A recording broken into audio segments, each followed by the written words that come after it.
Morning guys in Philippines. Good morning everyone. All viewers and silent viewers, shout out. Lalo na sa mga subscriber ko, shout out sa inyo. Good day everyone. Ay, akong kuan guys ay. Ako na ning giablihan. Shopee ni. Ako ning ako. Kasi ako ning apo guys, so mao na iyang mga order.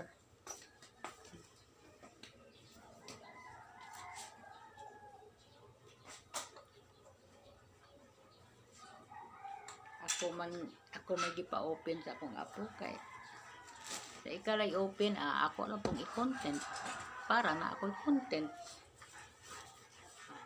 akong i-share sa social media. Mao na ang order sa akong apo sa Shopee.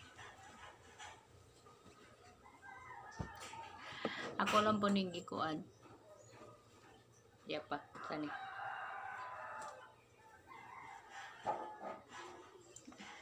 Mga barato ra. Mura lang guys. Pero iwan ko magkano ang nabayaran. Kay si tatay ang nagtanggap. Nice.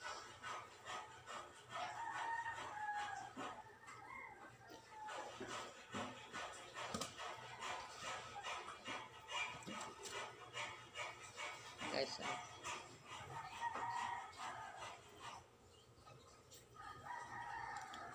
morning everyone. Good morning in Philippines. Good day everyone. Sa ibang bansa, hello sa inyo. Shout out. Mga friend ko sa ibang bansa.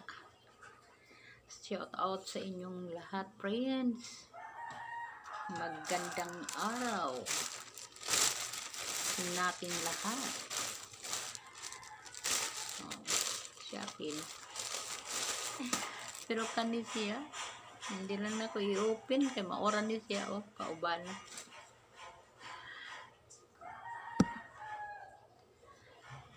Salamat kay ninyo guys. Thank you so much all viewers, silent viewers and subscribers, new followers. Thank you so much.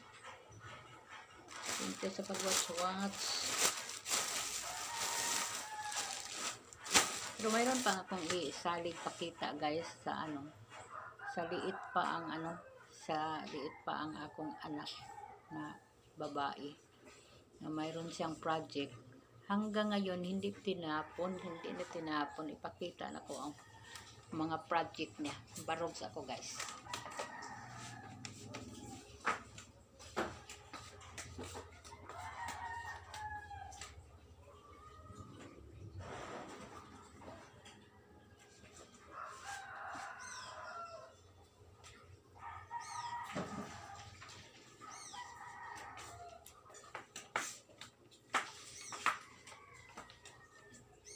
Nawa guys. Mauni ang mga projects sa akong anak.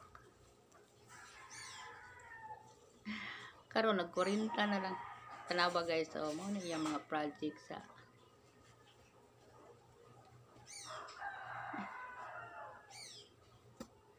hindi pa nakita na ako hindi niya tinapon.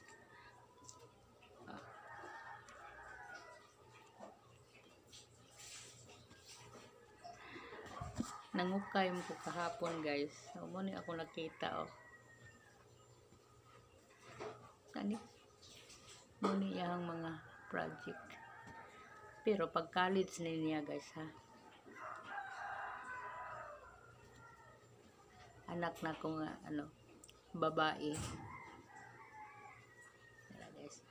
May anak man kong hearing impaired guys. Pag college niya muna yung mga project. Babae man akong anak na hearing impaired. Project sa akong anak. Guys. Wala nang iposan guys. Kaya akala kong wala na ni pero nandyan pa. Itago ko lang. Dito rin sa cabinet. Pasok sa ilalim.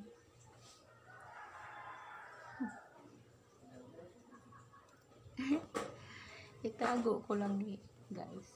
Kalig dali ba ya, oh?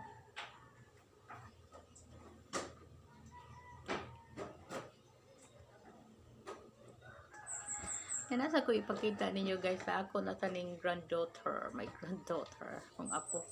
Sa gamay pa siya guys, ang iyang edad mga 7 months man siguro guys.